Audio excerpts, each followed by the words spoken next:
You have termination of parental rights, which has to happen before an adoption can take place.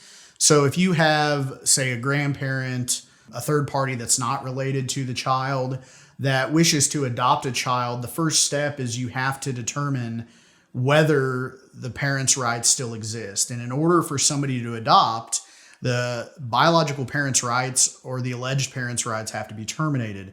And so I have dealt with child protective services cases where I represent third parties, family members, where I also represent parents, where there's termination cases pending. And so I've dealt with that piece of it. And then the next step of the adoption is finalizing the adoption, the home study, ensuring that the court understands the adoption is in the best interest of the child. And from a personal experience, I have adopted 2 of my own children. And so I have personally, as an attorney, been through an adoption process as a parent. And I understand that it's overwhelming. There's a lot of paperwork. There's a lot of questions. It can be a very lengthy process and a very confusing process.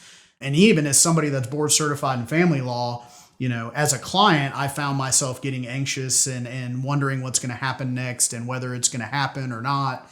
And so I completely understand from an individual's perspective about having an attorney that has professionally dealt with it, the termination side as well as the adoption side, and personally dealt with it can be a huge, huge benefit in your corner. And so that's how we can help here in the adoption process.